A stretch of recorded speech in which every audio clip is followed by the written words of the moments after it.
bonjour et bienvenue à Pack de Potes. Alors moi c'est TK, l'américain de ce groupe d'amis réunis par le rugby. Et comme il a dit Iggy Pop, it's a perfect day and I want to spend it with you. Je suis là avec mes deux potes, mes super potes de ce pack. Alors on va démarrer avec le Racing Man, le Puck Man, le Orléans Man, le ACBB Man. C'est Théodore de Saint-Rémy. Théodore, on est où, mon cher Théo? On est pour une fois tous ensemble, réunis dans un studio que des amis nous font l'amitié de nous mettre à disposition. Et il fallait au moins ça pour démarrer cette Coupe du Monde. Ça fait 4 ans qu'on enregistre. On a fait une fois en studio. Depuis, tout était à distance. Et aujourd'hui, plaisir intense. On est tous les trois. On peut même se regarder dans les yeux quand on n'est pas d'accord. Donc, grand bonheur d'être là avec vous deux, les gars. Et dans des super t-shirts Pack de Potes que tu nous as fait, c'est génial, merci. Et après, bon, c'est notre dread, ces dreads sont aussi dorés que le couple Webb Ellis lui-même. C'est mon cher Charlie Bayer. On a fait quoi hier soir, mon cher Charlie? Déjà, on voit l'impact du fait qu'on puisse se voir parce que la réflexion sur la couleur de mes cheveux, j'avais jamais eu. Donc on sent qu'on est ensemble.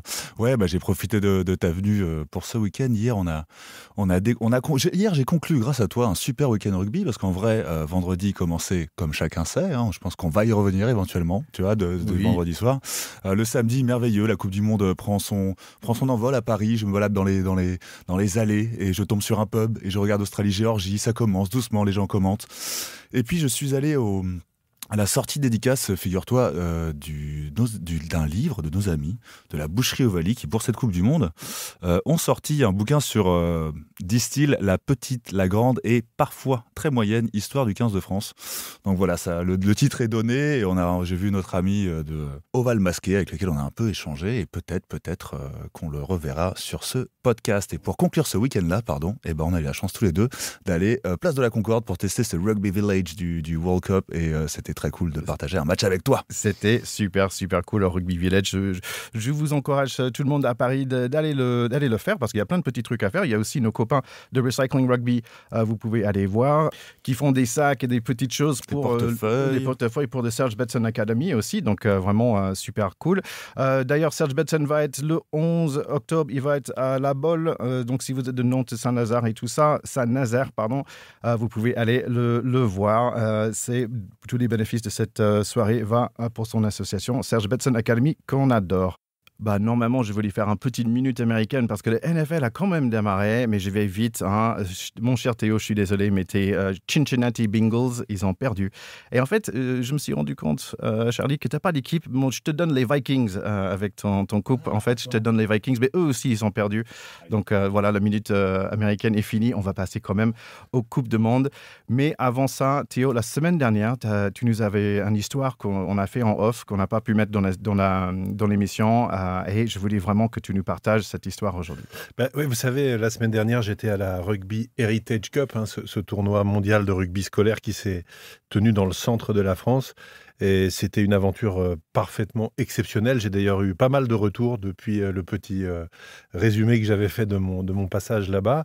Et franchement, j'ai été hyper marqué par l'événement lui-même qui réunissait, je le redis, 500 enfants venus des 4 coins du monde pour faire ensemble un tournoi de rugby scolaire, mais aussi un tournoi de cuisine et de communication visuelle sur les valeurs du rugby. Donc un projet fou, et tellement fou qu'il avait été adoubé notamment par des stars du rugby, et en particulier François Pinard. Personne n'a besoin de revenir sur l'identification de François Pinard, l'homme à qui Nelson Mandela a remis la Coupe du Monde 95, et son histoire folle, puisque ses 2 fils ont eu comme parrain Nelson Mandela, ce qui est quand même une histoire qui en fait une icône absolue. Au-delà de l'émotion et de la force et le charisme qui s'est imposé à moi quand je l'ai rencontré, on a quand même parlé rugby 5 minutes à la fin de notre rencontre, et il m'a dit pour être champion du monde, il faut 5 choses. Je lui ai dit ah bon, vas-y, dis-moi lesquelles. J'ai sorti un petit carnet, j'ai crié, j'ai gratté tout ce qu'il m'a dit. Il m'a dit le premier truc, c'est un mental de gagnant.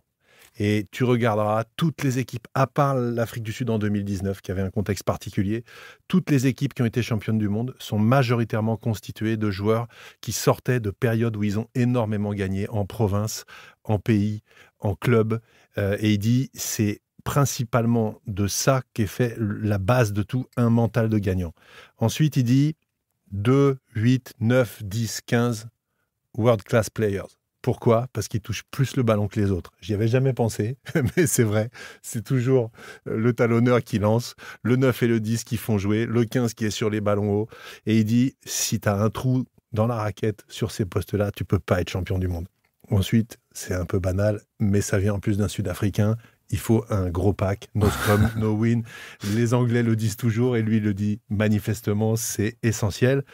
Ensuite, 4e point très important, la qualité des leaders. Et il me dit des leaders dans l'équipe et autour de l'équipe.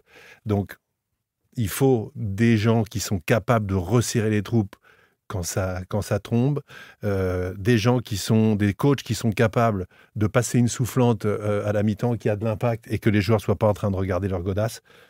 C'est le 4e et le 5e, il m'a dit, un peu de chance. Voilà. Donc, j'ai adoré cet entretien avec lui.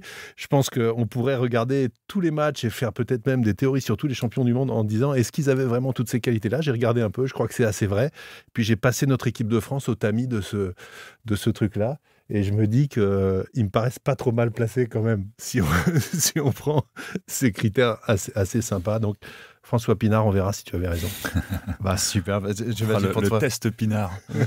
Ouais, c'est une bonne idée. C'est le Pinard test. Ouais, voilà. Oui, le Pinard test, c'est une super bonne idée. Mais une chose qui est intéressante, je pense que ce côté de leadership dans notre équipe de France aujourd'hui, par rapport à 2019, où en fait, on ne savait pas qui était le leader, en fait, quelque part. On avait Guillaume Guirado qui était là. Mais en fait, derrière lui, on avait qui ? Et aujourd'hui, on peut dire, quand on a dit, en fait, c'est Dupont qui va être le capitaine, je ne suis pas sûr pour vous, mais je me souviens de dire, en fait, il y a tellement d'autres personnes qui peuvent prendre ce poids-là. Pourquoi le donner à ce pauvre jeune, entre guillemets, mais en fait, il le mérite bien, il le prend bien son rôle, mais en fait, on a 4 autres personnes qui peuvent être un capitaine derrière lui ? Bien sûr, et Guillaume Guirado que tu cites, qui était un remarquable joueur, typiquement, c'est un joueur qui avait beaucoup perdu en équipe nationale, en dépit de prestations individuelles et personnelles de grande qualité, parce que c'était un sacré joueur. Mais on l'avait dit, c'est un peu un capitaine de la loose. Ils avaient perdu énormément de matchs et avec Montpellier, ils n'avaient pas encore été champions quand il y était. Avant, il était à Perpignan, c'est pareil. Donc, c'était un battant, c'était un grand joueur, mais il ne s'était pas construit un mental de gagnant. Et ça, je pense que c'est déterminant par rapport au Pinard test. Ouais, et aussi par rapport à les victoires dans les U20. Par rapport aux victoires des U20 et aussi La Rochelle dans le European Champions Cup. La Rochelle, Toulouse, les victoires des U20, comme tu dis, maintenant la plupart des joueurs qui sont dans notre équipe de France aujourd'hui ont été champions du monde U20, on le sait, contre les Blacks, contre des Sudaf, contre des Anglais. Cette génération-là n'a plus peur. Mais il y a aussi, je pense, il y a quelque chose que Pinard n'a pas pu voir de son point de vue de Sud-Africain, mais pour être champion du monde, je pense au Pinard test, il faudrait rajouter avoir un Sudaf dans son équipe. Je pense que c'est un des critères. Tout simplement parce qu'il y a toujours un Sudaf dans une équipe. Allez, une chose qu'on espère, c'est qu'on a le 5e élément, on a la chance qui est avec nous. Surtout, on a le public qui est derrière nous. Moi, je lis beaucoup de presse internationaux et tout le monde dit « Waouh, le public français, c'est vraiment derrière leur équipe. » Ça vaut minimum 5 points, apparemment. Les analystes disent ça vaut 5 points. Je pense que c'est 5 points de plus que vous, nos chers écouteurs, le public donne à notre équipe, à nous. Je pense que ça va être très utile un de ces jours très bientôt. C'est étonnant qu'il n'ait pas parlé de ça, d'ailleurs, dans le Pinard test. Sur la chance, alors la chance elle peut tourner peut-être même à la fin pour l'instant et on va un peu en reparler, on joue un peu de malchance notamment sur les blessures quand même, mais l'histoire n'est pas terminée. Exactement, je ne sais pas pour vous les gars, mais je suis à fond, je suis prêt pour parler de ce Rugby Coupe du Monde. On y va ? Je pense qu'on peut y aller. C'est parti. Pack de potes, terrain 10. Allez, c'est France-Nouvelle-Zélande, c'est vendredi soir, c'est l'ouverture de ce magnifique Coupe du Monde. Le cérémonie d'ouverture, c'est un peu critiqué, le président Macron a un peu sifflé quand même, je suis surpris personnellement, du calme tout le monde, on est là pour du beau rugby et on va avoir ce beau rugby-là dans notre 10e, seulement notre 10e Coupe du Monde. Après la Marseillaise, on va dire un peu différente, les Blacks arrivent avec une sorte de pagaille pour faire leur haka à eux, dans un stade assez respectueux, au moins au début. Et là, le match, il va démarrer, mais non, petit coup de pub avant. Et mon Dieu, essayé en 2 minutes par les Blacks, grosse percée au milieu par Ioné le 13, suivi par le coup de pied pour le 11 qui va nous poser problème toute la soirée. Telia. Essai, mais coupe de pied raté 5-0. Marchand fait l'effort pour nous remettre dans le match avec un grattage, pénalité pour Ramos 5-3. Ramos assure le high ball contre Will Jordan. Ramos a un petit joli coup de pied. Pour ce moment, c'est son jour. il fait 40 degrés sur le terrain, c'est pas de bail, il n'y a pas de clim, donc le joueur transpire beaucoup et le ballon glisse. Marchand sort sous blessure à 12 minutes, c'est Movaka qui va entrer. Ballon All Black qui essaie de nous faire subir leur puissance, mais petit à petit, notre défense prend un peu le dessous. Movaka court sur le côté gauche, coup de pied à suivre pour le talonneur qui est bloqué. Arbitre, il va tout droit, Téléa, il nous fait peur. On gagne un mêlée, merci beaucoup Antonio. Ça va un peu mieux pour nous. Ramos continue à assurer dans les airs, sauf il est surpris par un coup de pied. On avance sur notre 22, ballon à eux. Bowden Barrett, il perce. Scott Barrett est sur notre 5 mètres. Et Savia, je pense, il fait un flying déblayage et personne ne le voit. Bon, on résiste quand même à les All Blacks, qui va prendre que les 3 points et pas le penalty touche. Peut-être ils ont un peu peur de nous. 8 pour eux, 6 pour nous. Jacob Pepper nous donne un pénalité et Ramos va la passer à 50 mètres. 9-8 pour nous à 27 minutes. Après, plein de choses qui se passent. Grosse séquence pour Barrett. Aldrit perd son casque. Telia approche de notre 5 mètres. Dupont dans un course à pied pour le ballon libre. Tout ça en 2 minutes. Les Blacks sont à nouveau sur l'attaque, mais Aldrit plaque et y gratte. Pono court partout, mais pas dans la bonne direction. Heureusement, on a aussi les coups de pied énormes de Ramos et Dupont pour nous sortir des situations difficiles. Opportunité pour les Blacks chez nous avant le mi-temps, mais notre défense tient à un fil et on sort de ce mi-temps en tête 9-8 et moi, j'ai le corps qui bat très fort. Alors, une fois n'est pas coutume, moi je tiens quand même à dire que j'avais dit que la France allait gagner. Et la France a gagné, j'y croyais à fond, j'aurais dû parier. Mais bon Dieu, c'est ce que j'ai fait. Et non, mais moi, même comme tu dis, ce début de match était un peu refroidissant, on va dire. On va dire qu'il faisait très chaud. Les All Blacks ont mis la clim dans le stade assez rapidement. Et même après cet essai rapide, j'ai pas eu peur en fait. Il y avait une sorte de confiance, je pense, c'est ce dont on avait parlé déjà depuis très longtemps avant, mais ce mental de gagnant en fait qu'a obtenu cette équipe de Galtier, je l'ai vu clairement là. C'est-à-dire que tu vois, même aux attitudes, il n'y a pas eu de main sur le front, il n'y a pas eu de... C'était ok, 5 points. On continue, on repart, il n'y a pas de souci. Et c'était quand même, faut le dire, une mi-temps. Je ne pense pas qu'ils étaient pris par l'enjeu réellement, mais il y avait quelque chose, il y avait une tension qui mettait du temps à se décanter, on va dire. Ouais, voilà, il y avait quand même quelque chose, il y avait une retenue, on va dire. Dû au stress, dû au, je sais pas, à l'événement, dû à la cérémonie d'ouverture, je ne sais pas. Mais il y avait un stress en tout cas. Et pour moi, c'est à partir de le moment où. Et pour moi, c'est vers la 27, un peu avant la demi-heure de jeu, où il y a au centre du terrain une mêlée gagnée et le stade qui hurle de cette mêlée gagnée, comme si le stade retrouvait aussi sa voix. L'équipe trouve aussi son allant, son sens. Il y a une petite période de 10 minutes où comme tu disais tout à l'heure, le pied de Ramos fait effet, Aldrit met des tubes, gratte, enlève son casque, ça finit d'ailleurs par un grattage de lui, il y a un ballon porté aussi, où on voit en fait que ce qu'on sait faire, on sait encore le faire, il y a aucun souci, on s'est pris un essai dès le début, mais vous inquiétez pas, ça va dérouler, et on arrive vraiment au vestiaire en tête et en se disant ok, ça va, on a mis du temps, pardon, mais on n'a pas paniqué et tout va bien, tout va se passer exactement comme ça devait se passer. On est encore cette équipe de gagnants, on sait encore jouer, les blessures ne nous inquiètent pas tant que ça parce que les remplaçants sont bons, rassurez-vous, revenez à la deuxième, ça va être encore mieux quoi. Ouais, tu dis ils n'étaient pas pris par l'enjeu. Là-dessus, je suis pas d'accord. Pour moi, ils ont été totalement tétanisés les 5 premières minutes. Et honnêtement, on le serait à moins, comme on dit. Ça fait 3 ans qu'ils savent qu'ils vont jouer les Blacks en match d'ouverture de la Coupe du Monde chez eux devant 80 000 personnes.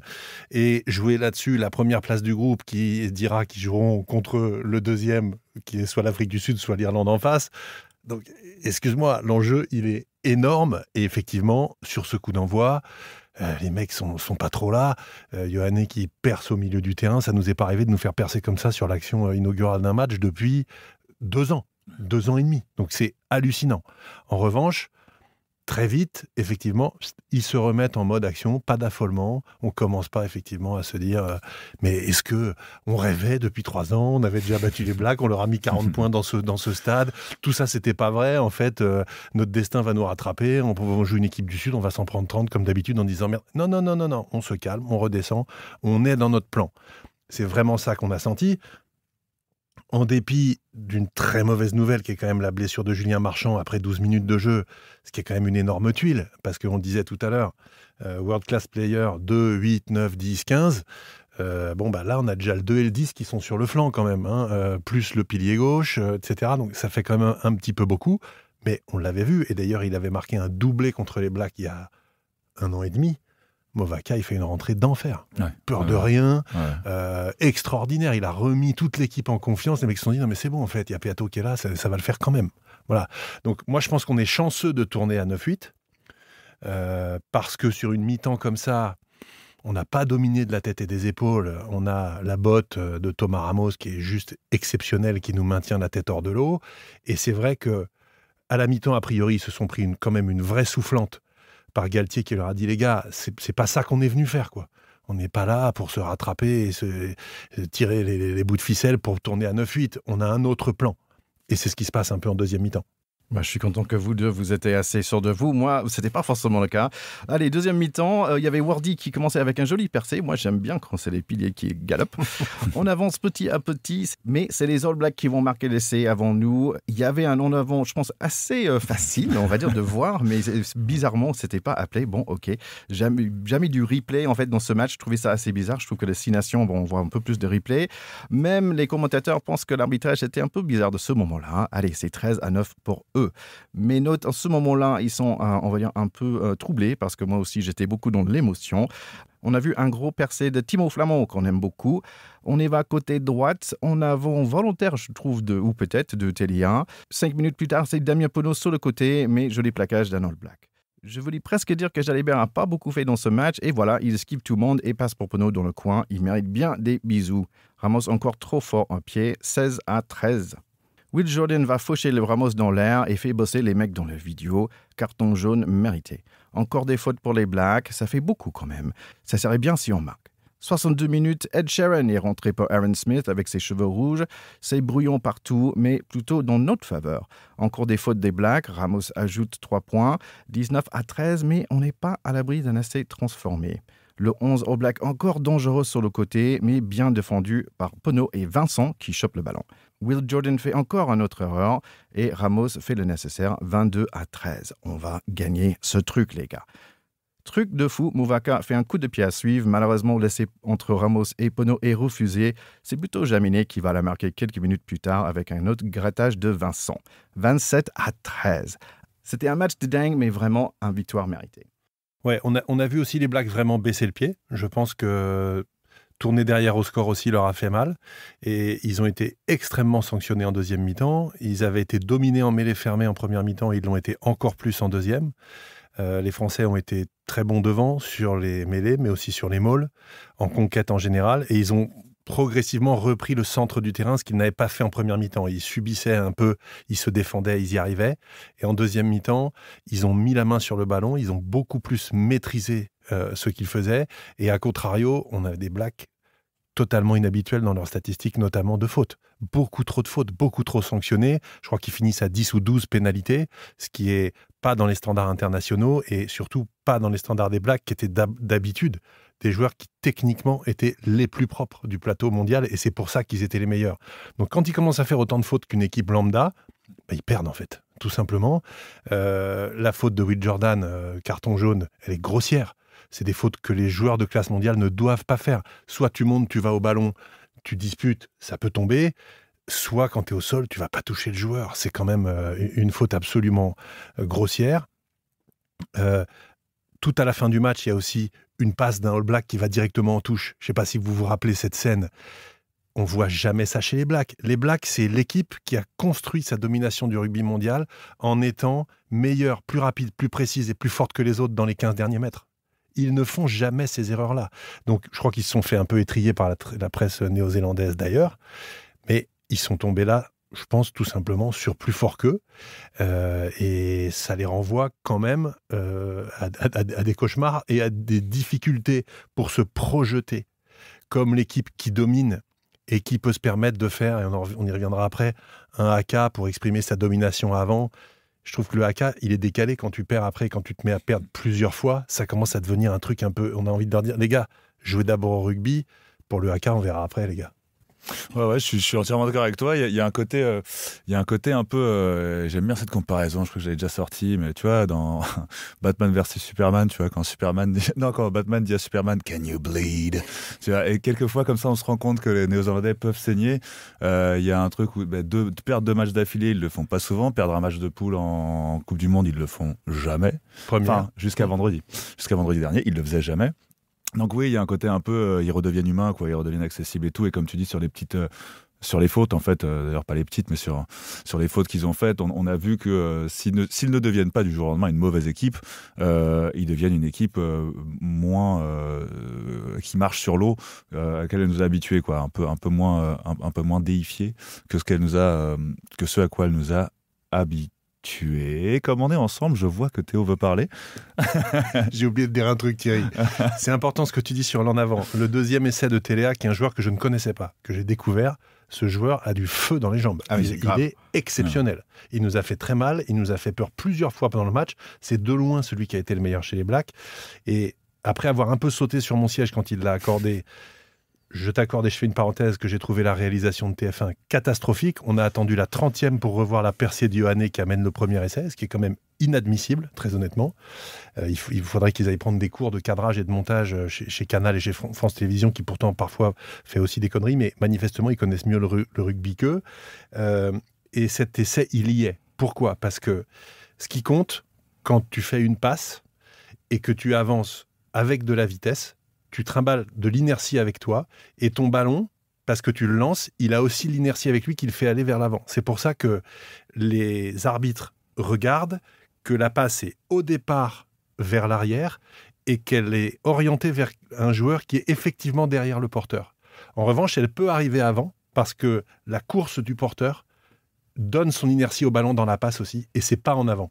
Donc c'est un peu pénible à voir et c'est un peu difficile à comprendre, mais c'est vraiment vrai. Oui, Théo, là j'ai besoin d'un whiteboard et mon cours de physique au moins au lycée. Vas-y, Charlie. Ouais, non, moi c'était du coup petite parenthèse audiovisuelle. La réalisation a été décriée. C'est la réalisation non pas de TF1 mais de World Rugby. Et le manque de ralenti en fait est dû. Pardon TF1, si tu nous regardes, l'ami. Et paraît-il, le manque de ralenti en fait est dû au fait qu'ils veulent pas, sur toutes les situations litigieuses, ils évitent les ralentis en fait pour les stades. Bon, voilà, c'est ce qui est officiellement dit de la part de World Rugby, qui est le réalisateur officiel. Je veux juste finir ma petite idée sur cette deuxième mi-temps. Donc j'avais parlé en effet de cette disparition peut-être de la superbe des All Blacks.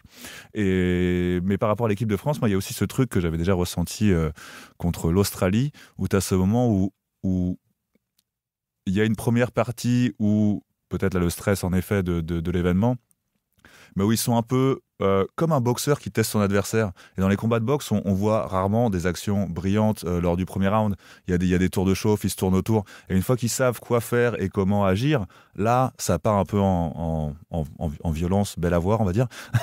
Et là, j'ai l'impression que c'était le cas. Donc cette équipe de France, avec l'Australie déjà, et là avec la Nouvelle-Zélande, que vers l'heure de jeu, il y a un truc où, ok, c'est bon, on sait, on y va, et on envoie du jeu et on envoie ce qu'on sait faire. C'est très intéressant que tu dis ça, parce qu'en fait, leur match, dans ce match-là, c'était un peu l'opposé de normal, où c'est plutôt nous qui marquons d'abord. Et en fait, on a vraiment des difficultés dans les 20 dernières minutes. C'est là où on prend le plus de points. Et ce match-là, c'était complètement l'opposé. C'est eux qui ont marqué d'abord. Mais par contre, nous, à la fin, on a pu mettre vraiment la main sur le match. Mais je te rejoins dans le sens que, tiens, on a encaissé quelques coups. Mais après, on a dit, tiens, on peut faire face à cette équipe. Théo, j'apprécie ton commentaire par rapport le en avant là, qui était vraiment pour moi c'était flagrant, mais en fait donc je suis monté dans les tours, on va dire. Et je pense que c'était un premier match aussi pour les arbitres, parce que j'ai vu plusieurs fois des petits trucs. Il y avait une fois où Jalibert a fait un coup de pied du 22 et l'autre qui dit non c'est sorti direct, mais il était dans son 22. En fait il y avait beaucoup de petites choses comme ça. Je pense que peut-être le prochain match ou la semaine prochaine on va voir peut-être un peu de meilleur arbitrage un peu partout. J'espère. On a vu, on va y revenir aussi, mais un arbitrage un peu polémique quand même de Pays de Galles, Fidji, donc je pense qu'on n'a pas fini de le voir. L'arbitrage, ça reste difficile. Le rugby, il y a beaucoup de règles, donc il est facile de se tromper. Il faut être tolérant avec les arbitres. De temps en temps, c'est un peu lourdingue. Allez, on a beaucoup de rugby encore, les gars. Est-ce que vous avez d'autres choses sur ce match ? Oui, moi, vous savez que je ne suis pas un grand fan du haka. J'aimais le haka. J'aime bien le haka des filles parce que je le trouve plus retenu, plus mesuré. Je n'aime pas ce qui est devenu le haka, c'est-à-dire un produit marketing qui se dépasse lui-même et qui se cannibalise un petit peu. J'aime pas cette notion de transe qu'ils mettent maintenant dans le haka, dans un sport où, on le sait, la santé des joueurs est en question et où on demande justement à tous les joueurs d'être en pleine maîtrise d'eux-mêmes. Donc je trouve que ce truc est décalé. Et alors l'autre, maintenant, qui est arrivé avec sa pagaie, qui est en une espèce de lance, c'est quoi le coup d'après ? Ils viennent avec un croc de boucher, une tronçonneuse, une calache. Non mais c'est ridicule en fait. Je trouve que ça va beaucoup trop loin. Et je trouve que quand on regarde des haka d'il y a 10, 15, 20 ans, oui, c'était équilibré, c'était intéressant. Maintenant, c'est devenu n'importe quoi. Et quand en plus les Blacks perdent après, c'est un peu ridicule. Ouais, après, il y avait le haka. Bon, moi en vrai, je trouve ça mignon, quoi. On sent qu'il y a plus une marque de respect. On a préféré avec Ticket le Fidjien, le haka Fidjien, sur lequel on va revenir et tout. Mais pour moi, c'était pas le pire qu'il y a eu dans cet avant-match, hein, si vous voulez mon humble avis, parce qu'il faut quand même qu'on parle de cette... C'était vraiment, j'étais perdu moi dans ce truc.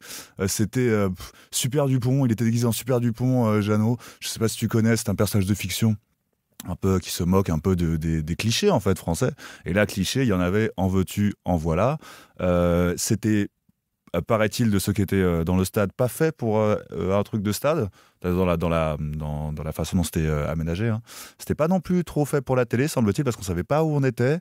Ça commence avec Jean Dujardin qui mime une passe avec une baguette. Ok, croissant, fromage, baguette, français. Le plan d'après, t'as des mecs qui sentent un parfum français, bien sûr. Il y a d'autres moyens, je pense, je pense que ces mêmes valeurs un peu rétro et machin peuvent très bien passer différemment. Je veux dire, pour montrer ce que c'est que le parfum, les fluves, il peut y avoir des danseurs qui expriment très bien une opinion. Et le seul moment où ça a été bien, cette cérémonie, c'est quand ils chantent la Peña Bayona, en fait, et le stade peut chanter avec eux. Et c'est ça le rugby en France. Et après, ils font un paquito, ça démarre.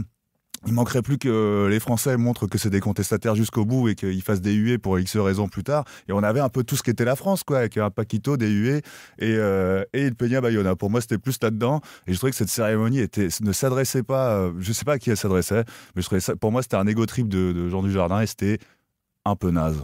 Je trouve que la curée de la presse, des médias depuis, pour se foutre de la gueule de ce truc-là, et de foutre tout ça au 36e dessous, alors oui, c'était un petit peu lourdingue sur les clichés, mais est-ce qu'on a le droit, comme quand on fait les choristes, Monsieur Batignolles, Gérard Jugnot dans les années 40 ou 50 avec sa petite bagnole, son petit béret, est-ce qu'on a le droit de dire « ouais, c'est sympa aussi, c'est des trucs qu'on aime bien, c'est des images d'Épinal qui parlent à beaucoup de gens », y compris à l'étranger, sans se faire traiter de, je sais pas quoi, de fan du passé. Alors, Jean Dujardin, c'est un Versaillais, puisque son frère en particulier jouait au rugby club de Versailles. Donc, je pense que c'est des passionnés authentiques. Il a fait son truc, c'est semi-raté. Je sais que tu n'aimes pas les Versaillais depuis la Commune de Paris. C'est ce que j'allais dire, le communeur en moi n'a pas trop apprécié. Mais maintenant, je trouve que c'est pas non plus la peine de les clouer au pilori et quitte à parler de crocs de boucher, d'aller pendre ce pauvre Jean Dujardin. Alors, petite parenthèse, pour moi, c'est pas parce que c'était passéiste que j'ai pas aimé, c'est parce que c'était mauvais. Mais... Peut-être. Ok, un point pour toi. Bon, nos chers écouteurs, si vous avez des conseils pour la prochaine, vous pouvez envoyer ça à notre cher Charlie. Hein, oui. Vous cherchez sur tous les réseaux sociaux. Je ferai une mise en scène que c'est super, tu vas voir, il va y avoir des trucs. Allez, on va passer à des autres matchs de la journée. Allez, Italie-Namibie. En fait, c'est un Namibie. c'est incroyable, j'arrive pas à le prononcer dans les deux langues. Bon, il y avait 7 essais par 7 Italiens différents dans ce match. Bravo à Tommaso Alain avec ses 17 points au pied. Bon, pas grand-chose à dire sur ce match, 52-8. On passe alors à Irlande-Roumanie, 82-8 pour Irlande. Roumanie, ils ont quand même marqué le premier essai, mais c'est 12 essais par des Irish, 4 personnes avec des doublés. Ils ont au moins eu la gentillesse de laisser quand même marquer des avants. C'est très gentil de leur part. Allez, on passe à Australie-Géorgie, un match que moi, personnellement, je pensais allait être un peu différent.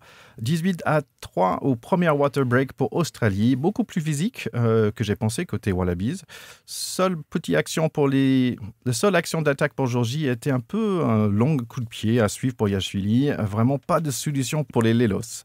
pendant que les Wallabies prennent 3 points chaque opportunité ils ont. Je pense qu'ils ont appris ça chez nous. Le 9, Tate McDermott, avait plutôt un bon match avant d'être KO sur le terrain pendant une action plutôt prometteuse pour les Géorgiens. Il a reçu un genou de numéro 8 au visage. C'est quand même dangereux, le rugby. Nick White, avec son joli moustache, va rentrer pour finir le match. 21-3 au mi-temps. Le score final, ça va être 35-15. Et si je n'ai pas dit quand même, il faut dire que Korambete, c'est un monstre. Mais c'est aussi le numéro 15, Donaldson, qui va faire un doublé, le star de match, parce qu'il a eu 27 points. Ouais, chez les Australiens, ce qui est à noter, effectivement, c'est leur arrière et les 2 ailiers, qui sont des flèches, des caisses en plus. Ils sont gaillards comme c'est pas possible. Donc, c'est vraiment des joueurs qui sont capables de retourner des matchs. Et le 14, il a quand même un nom qui est improbable. Il s'appelle Nawakanita Waze. Bravo. C'est quand même chiant à dire pour un commentateur. Ouais. Trop de syllabes pour moi. Polynésien japonais un C'est peu. ça. Ouais. C'est pour ça que j'aime Dupont. Mais juste sur ce match, c'était quand même un peu tristoun parce que on attend quand même, c'est une surprise pour personne, mais après ce week-end, le match de l'outsider, du underdog qui va nous faire quelque chose. Et là, on avait envie de mettre un petit billet sur la Géorgie quand même parce qu'ils nous sont sympathiques, ils sont proches de nous, on va dire. Et puis the King in the North, quoi. On préfère le Nord au Sud, on va dire. Mais voilà, il y avait quand même eu ce petit tournant. On y a cru quand même c'est la moitié de la seconde mi-temps quand même, il me semble, où il y a ce 15 géorgien qui fait une percée, qui y va, qui a du monde derrière, et la vache, on y croit. Mais qui nous fait une cagade, qui oublie complètement. Alors moi, j'ai évidemment râlé sur lui, mais c'est un bon joueur au demeurant. Je pense que peut-être la fatigue physique de jouer à 14 contre 15 lui a enlevé 2-3 neurones à ce moment-là. Il a dû transpirer des neurones. Et du coup, il nous fait une cagade. Et malheureusement, derrière, le ballon repris par l'Australie qui finit à l'essai. On s'en relève pas d'un truc comme ça quand on essaye, quand on y est presque, quand on veut faire une remontada. Et qu'au moment où on doit concrétiser un temps fort, ça se retourne contre nous. Double peine. C'était un peu dur, mais voilà, j'y ai cru avec les Géorgiens et malheureusement, ce joueur a fait sa petite boulette. Voilà. Et allez, tu as parlé de 14 contre 15, donc on va parler de Argentine contre l'Angleterre, où on attendait un gros match, mais on va plutôt recevoir des cartons et des coups de pied. À 10 minutes, il y a un carton pour chaque équipe, c'est 3-3, avant qu'on apprend, en fait, ça va être carton rouge finalement pour Tom Curry. On pense que le match va être déjà plié, mais pas exactement. C'est un match qui a un peu mal à s'ouvrir, des coups de pied très très hauts avec des plaquages très très forts et beaucoup en avant aussi, surtout par les Pumas. C'est Ford qui se montre très inspiré par un certain Johnny Wilkinson. Il va claquer un drop et puis il va la faire encore un autre drop de 50 mètres. C'est alors pour ça qu'ils ont pris lui et pas Marcus Smith. 9-3, les Argentins vont essayer de faire un drop aussi, mais non, c'est pas pour eux. C'est Ford, il va faire le 3e. Incroyable, 12-3 à la mi-temps. Le seul truc aussi impressionnant dans ce match, c'est les talents linguistiques de l'arbitre français, qui est au moins trilingue. Deuxième mi-temps, les Argentins vont remonter le pont un tout petit peu, mais encore trop de fautes. Les Anglais sont réalistes, 15-3 va devenir 24-3. Et finalement, les Argentins en vont avoir une opportunité, mais ça ne marque pas pour Matera. Le match va finir 27-10. L'émotion des Argentins sans armes face à l'expérience des Anglais.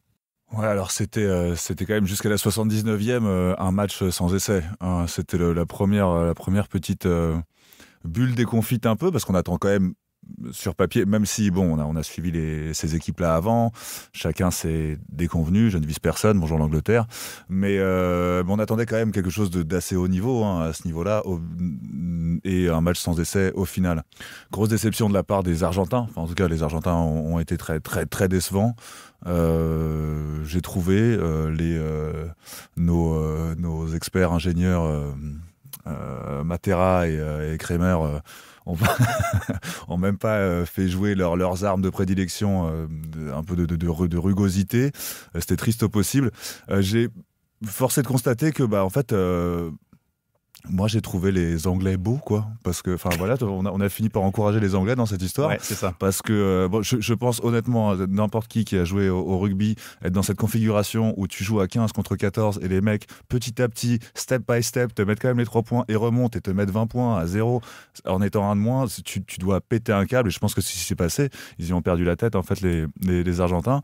Et pour en revenir à la petite couronne que je me dois quand même de donner aux Anglais, Ça a été je pense qu'ils ont réellement pris, on dit prendre la saison match après match, ils ont vraiment pris minute après minute ce match, et au lieu de jouer grand bras ou de je ne sais pas quoi, ils ont vraiment rock après rock, avancé, gratté, aller chercher des fautes chez l'adversaire, et 3 points par 3 points, drop après drop, ils sont remontés comme ça, et je trouve ça assez fort. Notre ami Théo sait que les Racing Man ont gagné une finale comme ça, d'ailleurs à 14 contre 15 assez tôt, et ils ont quand même réussi à être champions derrière. C'était en 2016. Et voilà, je trouve ça très fort en étant un de moins, en étant très pragmatique, remonter comme ça. Le match n'a pas été à la hauteur, on s'est un peu endormi devant, il faut l'avouer. Le match n'a pas été à la hauteur des attentes, mais les Anglais ont donné une leçon de pragmatisme rugbystique. On a un peu l'impression d'avoir vu un match d'il y a 20 ans.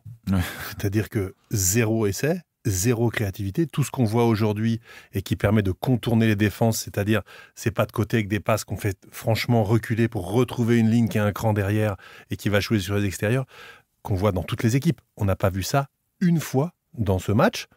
Les Argentins ont été débiles, mais débiles. Ils ont fait que de rentrer dans la terrine des Anglais sans réfléchir. Kremer et Matera les premiers, des débiles. Vraiment aucune capacité à se dire ok, on est 1 de plus, on a 1 heure à jouer, est-ce qu'on peut calm down 2 minutes et se dire comment est-ce qu'on va réussir à foutre les Anglais à la piole, sachant qu'on sait quand même que ces Anglais sont dans un état mental catastrophique, ils viennent de perdre contre les Fidjiens à Twickenham. Eh ben non, tu leur donnes tout pour qu'ils te renversent la situation à 14 contre 15, qui se regonflent, et à la fin, ça va être quoi, des champions du monde anglais dans 2 mois, parce que non, au secours. Donc moi, ce match m'a foutu en colère. Je voulais que les Argentins foutent la tête au fond du seau aux Anglais. Ils se la sont foutus à eux tout seuls comme des grands. Ils ont été mauvais comme des cochons. Et franchement, oui, George Ford, il nous a fait un truc à la Rob Andrew des années 90, quoi. Je te tape 3 drops, c'est génial. Ça m'a rappelé en 2007, c'était un Sud-Africain qui avait fait ce tour aux Anglais en quart de finale, je crois, de la Coupe du Monde, qui était au Stade de France. Et il avait mis 5 drops dans le match, Jamie De Beer, ce qui est rarissime à haut niveau, et même 3, c'est rare. Et là, peut-être que des équipes vont se dire, tiens, mais en fait, c'est vrai, les drops, ça fait 3 points aussi. On va peut-être y réfléchir un peu. Les mecs allaient bosser les drops entre 2 matchs. Mais franchement, c'était désolant de voir ces Argentins qui avaient une belle équipe, qui avaient tout à Marseille, dans le stade Vélodrome, devant les Anglais et tout, et qui passent à côté comme ça, quoi. C'est désespérant. Mais en fait, comme tu dis aussi, c'est la confiance anglaise qui commence à monter. Il y avait Marler qui arrêtait pas de chambrer. Le pauvre, je sais pas, qu'il est en U15, le pilier argentin, c'est incroyable. Il a l'air tout jeune. Il arrêtait pas de le chambrer et tout. Marler, c'est le roi en plus. Il avait bien joué à Chabit avec Alan Wynne-Jones. Ça avait failli lui coûter sa carrière. Mais incroyable. Bon, ils ont gagné le match et comme tu dis, à la fin du match, tu devrais dire que bravo Angleterre, quoi. Il y avait rien d'autre à dire.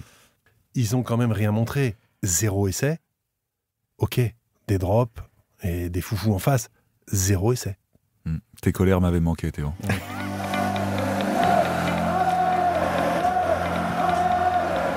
Allez, on passe à dimanche avec Japon contre Chili. C'est un match que j'ai pas pu voir. J'étais dans le train pour venir ici à Paris.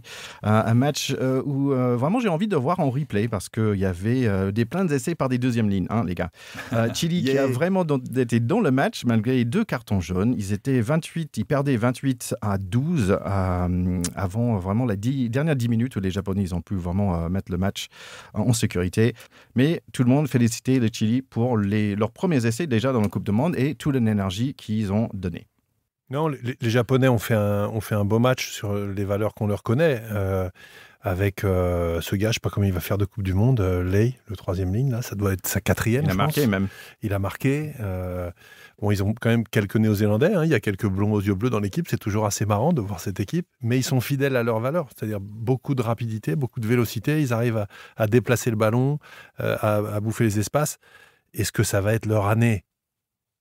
On verra. Mais en tout cas, c'était un match extrêmement plaisant entre équipes équilibrées. Et c'est vrai que dans ces phases de Coupe du Monde, au démarrage, quand tu vois Irlande-Roumanie, 82-8, t'as envie de dire les mecs, arrêtez. Quand tu passes 40 grains, on dit les gars, allez, on va jouer aux cartes. Là, au moins, c'est équilibré. Donc entre les équipes qui se valent dans les queues de tableau, personne n'est ridicule en sortant. T'as un gagnant, t'as un perdant, tout le monde se tombe dans les bras, mais tu te dis pas qu'est-ce que je fous là, quoi. Tu parlais d'un match agréable à regarder. On va passer à Afrique du Sud contre l'Écosse. Si vous aimez bien voir les beaux bébés musclés, c'est très bien. Sinon, c'était pas peut-être le match pour vous. Moi, personnellement, pas fan des couleurs des Sudaf. On dirait des Dolphins de Miami dans les NFL. Il y a un arbitre que je connais pas. Un match quand même assez équilibré, on va dire, dans la première mi-temps. 6-0 pour Afrique du Sud à 30 minutes avant une super défense pour les Chardons. Mais les gagnés qui vont les offrir leurs premières 3 points. 46 minutes finalement, les Bocs vont marquer le premier essai du match. C'est Peter de Saint-Trois en version rouleau compresseur. 11-3. Beaucoup de pénalités et transformations ratées par contre au pied pour les Sudaf. Après, les Sudaf, ils profitent vite. Libok avec un no-look pass au pied, quand même pas mal pour le 14 RDC. Du coup, c'est 18-3 à 52 minutes. On attend la réponse des guerriers écossais, mais leur attaque n'est pas très inspirée aujourd'hui. Il faut attendre jusqu'à 63 minutes avant que les Écossais entrent dans le 22. Colassi, il y partout. C'est une espèce de pieuvre qui arrache les ballons. Heureusement, Kinghorn est là en défense pour les Écossais avec quelques actions de classe. Il y a Colby qui galope un peu et le nouveau 9 de Sudaf, le remplaçant Williamsey, qui lui aussi il est très rapide. Et finalement, c'est Finn Russell qui revient au secours à chaque fois. Bref, les Chardons se fanent devant la maîtrise des Bocs.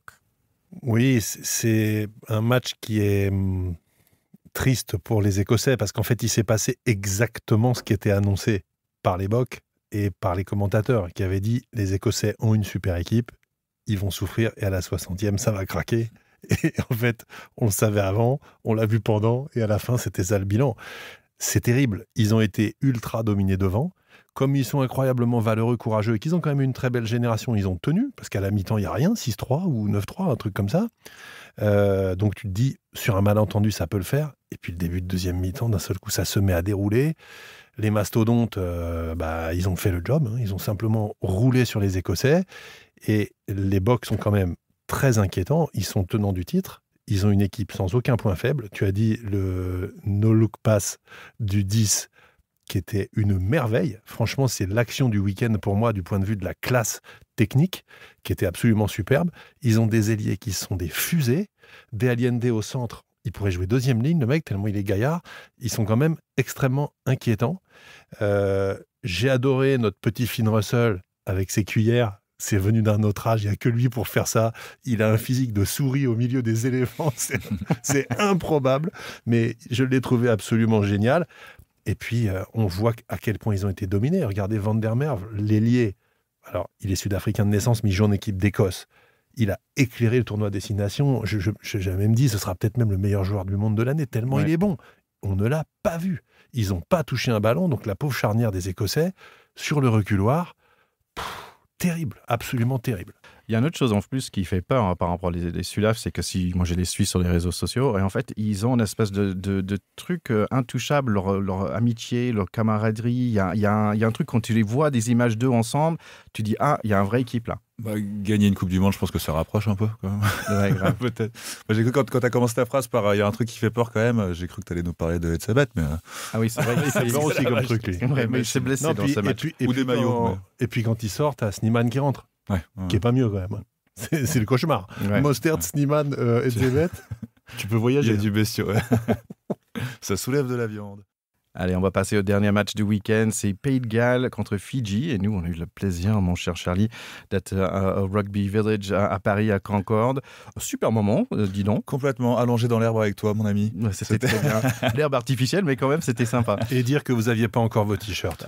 C'est dommage. Je les aurai jeudi à la Concorde, pour ceux qui veulent me repérer. Ouais. Donc, si vous voyez un grand Dre 2 avec un Pacte Pote t-shirt, il faut aller dire coucou, Charlie. Au visage d'ange, rajoute aussi, ça fait bien sûr. Ça.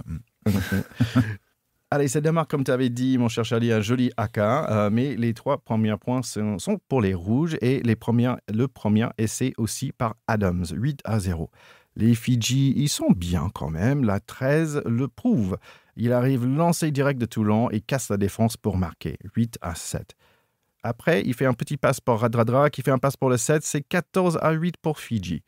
Ils sont pas mal dans les mêlées non plus, les Flying Fijians, mais les pénalités commencent à tomber contre eux. Deuxième pénaltouche pour les Rouges, mais ils sont face à une superbe défense de Fidji. George North va passer quand même 18-14. À 34 minutes, les avants fidjiens go to work avec des pick and go sans arrêt. mais l'essai n'est pas validé. Petit en avant dans l'en-but. Les plaquages commencent à être un peu hauts sur les deux côtés. Fidji ont une opportunité à la fin de première mi-temps, mais les deux pénaltouches égales à 0 points. C'est le mi-temps, 18-14 quand même pour les Gallois. Oui, alors la mi-temps, là, c'est normalement le moment où on commente un peu nos impressions de ce match et tout. Alors, pour tous ceux à qui on a conseillé d'aller dans ce formidable Rugby Village, n'y allez pas si vous aimez discuter à la mi-temps. Parce qu'il y a un DJ qui est sûrement bourré de qualité, on aime bien les DJ, mais alors c'est une horreur absolue. Et pour ne pas perdre nos cordes vocales, Tika et moi, on s'est juste regardé dans le blanc des yeux pendant 10 minutes. Voilà. Avec les pubs de TF1 en arrière-fond, c'était très romantique. Ouais, il a quand même fait un set de 10 chansons pendant tous ces pubs et on a pu danser un tout petit peu. Allez, deuxième mi-temps, Fidji toujours en pleine vitesse, ils s'amusent bien quand même s'ils sont derrière en score. Rhys Zamet avec une opportunité avant d'être complètement dégommé par un défenseur. Quand même, il va remarquer quelques minutes plus tard, 25-14. Jeu très très ouvert, tout le monde est fatigué et voilà, il y a Tuisova et Botia qui entrent. Pourquoi ils n'étaient pas titulaires?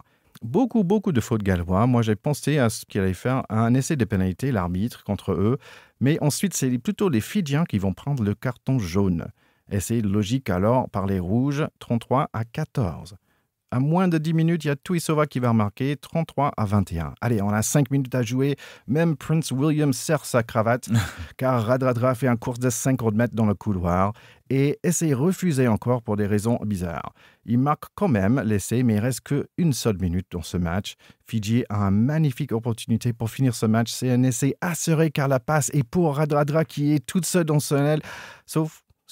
Sauf qu'en avant, le pauvre Pays de Galles va gagner 32-26. Ouais, c'est vraiment une fin de match dramatique comme on les aime et comme on les déteste. C'est-à-dire que on est obligé de se mettre dans les pompes des Gallois qui ont failli être attrapés par la patrouille au dernier moment quand même, et ça aurait été la crise totale pour eux. Et on est dans une déception atroce pour ces Fidjiens qui ont fait un superbe match, qui ont eu le tort de se faire distancer à un moment parce qu'ils ont eu un trou d'air. Et ensuite, ils ont dû courir après le score. Et ils n'ont pas réussi à rattraper ce score après lequel ils couraient. On a parlé de l'arbitrage, tu en as dit un mot. C'est extrêmement étonnant que sur des fautes très répétées près de la ligne, il n'y ait pas eu de carton jaune pour les Gallois et qu'à la première faute fidjienne où un maul est écroulé, le numéro 7 qui passait par là, ok, il écroule le maul. Il peut prendre pénalité, il n'est pas obligé de prendre carton jaune, même si c'est anti-jeu. À ce moment-là, il fallait mettre aussi l'anti-jeu sur les hors-jeux à répétition près de la ligne pour les Gallois. Il faut choisir. L'arbitre, là, pour moi, il s'est trompé. Cette faute de main de Radradra, le mec qui n'a pas loupé un ballon depuis 3 ans sur une passe, quoi. C'est absolument monstrueux. Il va en faire des cauchemars toute sa vie. Alors, il y avait quand même des défenseurs qui revenaient. Bon, Radradra, quand il est lancé, ça fait quand même du dégât. Mais ce n'est pas une garantie absolue qu'il l'aurait marqué. Et en plus, ça les aurait fait revenir à 32-31. Elle était en coin. Il fallait encore la transformer. Donc, malgré tout, ils n'auraient peut-être pas gagné. Mais je pense que pour tous les fans de rugby qui s'étaient levés dans leur canapé, n'étant ni gallois ni fidjiens, mais qui étaient juste des amoureux du rugby, quand ils ont vu cette action et ce ballon tomber, ils se sont dit « mais c'est pas possible, putain, le dieu du rugby, Roupé, qu'est-ce qu'il fout? C'est pas possible !» Mais c'est exactement ce qu'on s'est dit. On a beaucoup râlé. On s'est bien moqué aussi. Tu vois, je t'ai appris un peu l'art de vivre à la française parce qu'on a râlé. On a critiqué l'arbitre. Ton positivisme américain a été mis à la rude épreuve. Mais oui, parce qu'on comprenait pas trop, et surtout que cet arbitre qui, tu l'as fait remarquer à mon ticket après dans le débrief d'une métro, c'est le mec qui dit OK, last warning. Yeah, mais combien de last warning avant de sortir un carton? Et son carton, il le sort pour le Fidji, quoi. Et surtout que il y a beaucoup des fautes signalées. Il y en avait 3 dans cette phase vers la fin, dans les 5 mètres. Moi, j'en ai vu au moins 2 de plus. Donc, lui en a signalé quand même 3 et continue à faire jouer. C'est un peu dur. Après, bon, c'est facile pour moi, en tout cas, d'être objectif. Voilà, c'est le rugby, c'est comme ça et tout. Mais bon, on a vraiment frémi pour ces Fidjiens. Pour moi, c'était le premier match, à part évidemment le match d'ouverture, mais c'était le premier match de cette Coupe du Monde où il y avait ce côté un peu. Ça doit exister en américain, une expression pour dire se lever du fauteuil. Tu vois, c'était un sit from the chair match, je sais pas, jump from the chair match. Et voilà, donc on a beaucoup. Il y avait ces émotions Coupe du Monde, quoi, pendant ce match, mais il y avait cette erreur d'arbitrage. Et il y avait aussi beaucoup, tu l'as dit quand tu as parlé de la rentrée de Botia et Tuisova, l'inexplication de pourquoi ils n'étaient pas sur la feuille de match du départ, surtout au vu de la rentrée qu'ils font, ouais, c'est ça veut dire. Et donc du coup un peu voilà. Tout ce que je retiendrai de bien de ce match, parce qu'il y a quand même un truc ultra positif, hein, c'est que l'hymne fidjien, c'est le seul qui passe au filtre des enfants de chœur là, qui nous font des hymnes catastrophiques repris en canon. Je crois qu'ils vont arrêter. J'espère qu'ils vont arrêter. Leur truc. Mais ce qui est incroyable, c'est que sur l'hymne fidjien, ça marche, parce qu'il y a un truc un peu chanté comme ça, donc ça marche le canon. Mais je crois bien que c'est le seul hymne sur lequel ça marche, et j'espère, d'ailleurs Théo, tu n'es pas le seul à penser ça, puisque même Brian O'Driscoll, BOD, a dit, il est plus diplomate, hein, il a dit les enfants c'est formidable, on les aime tous, c'était très bien pensé, il fallait essayer de trouver quelque chose de neuf pour ces hymnes, mais visiblement ça n'a pas marché. Voilà. La bonne nouvelle pour Fidji quand même, c'est qu'il sort avec 2 points. Bonus offensif, bonus défensif, c'est vrai que c'est chouette. Est-ce que ça va leur suffire pour se qualifier? C'est quand même pas gagné. Maintenant, il faut qu'ils aillent taper les Australiens. On sait qu'ils ont toujours quand même beaucoup de mal contre les équipes de l'hémisphère sud qui leur marchent dessus depuis 70 ans. Donc mentalement, c'est compliqué pour eux. Mais je me dis avec des joueurs de Naya Salehou là qui s'appelle aussi. En fait, il s'appelait Waïséa avant. Non, en fait, c'est toujours appelé Naya Salehou, mais quand il était en top 14, comme il en avait marre qu'on écorche son prénom, il avait demandé à s'appeler Waïséa. Qui est le début de son nom. Mais quel joueur, mais quelle santé. C'est extraordinaire. On sent qu'il est passé dans un club qui lui a fait beaucoup de bien, quoi. Je pense. Avec le Stade français, ça va nous énerver. Je ne dirais rien. Hein. Oui, malheureusement pour Fidji quand même, ils s'en sortent leur numéro 10, Caleb Muntz.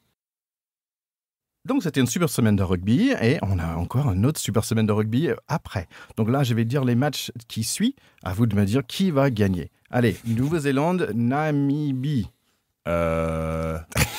Nouvelle-Zélande. Samoa, Chili. Samoa. Wales, Portugal. Wales, oui, les pauvres. Irlande, Tonga. Irlande, mais j'attends de voir et j'aimerais bien que les Tonga en pètent un ou deux. C'est pas gentil. Hein. Afrique du Sud, Roumanie. J'ai que des faciles, moi, Afrique du Sud. Australie, Fidji. Ah. Allez, moi je vais mettre une pièce sur les Fidji. Ouais. Angleterre, Japon. Allez, moi je vais mettre une pièce sur le Japon. Yes. Et bien sûr, on a France-Uruguay.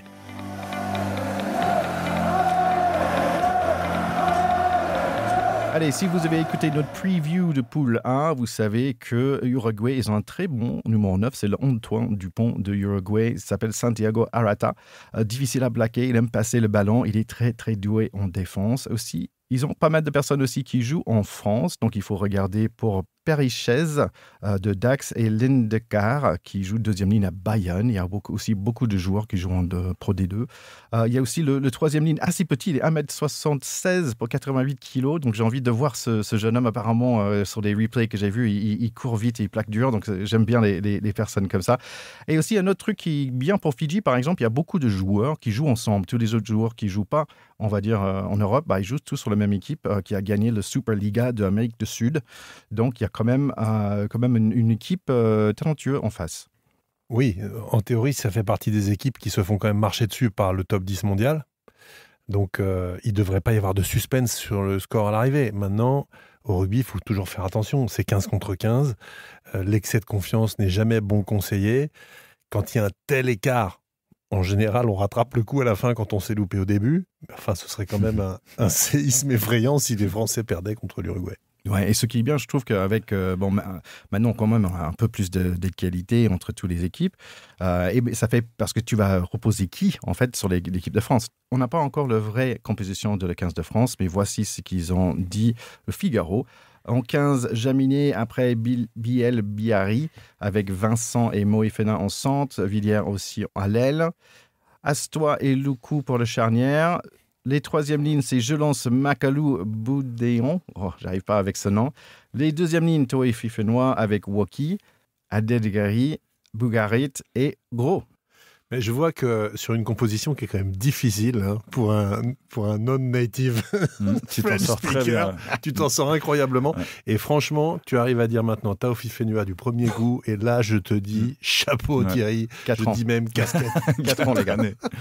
Ouais, moi juste mon petit mot pour ce match qui vient, mais il y a la France a longtemps été cette équipe de contre-coup, qui savait dans la peur se ressaisir pour faire des bons matchs, mais qui en contrepartie pouvait perdre des matchs après une belle prestation parce que l'envie redescendait. Là, on n'y est plus du tout. Cette équipe est une équipe gagnante, une équipe qui a de quoi faire tourner.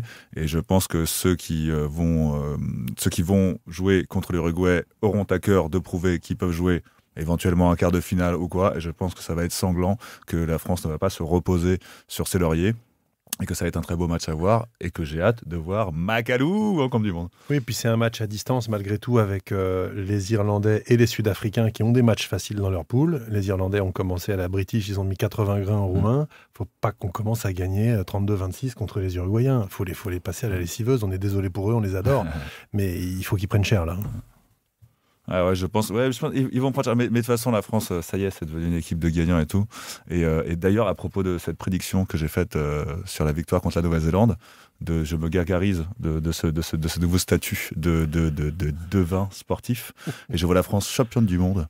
Et figurez-vous que si elle l'est, je suis prêt à me jeter dans la Seine. Et que si elle l'est, et que Macalou joue la finale, je me jette dans la Seine en slip rose. En hommage à Macalou. Le pari est pris.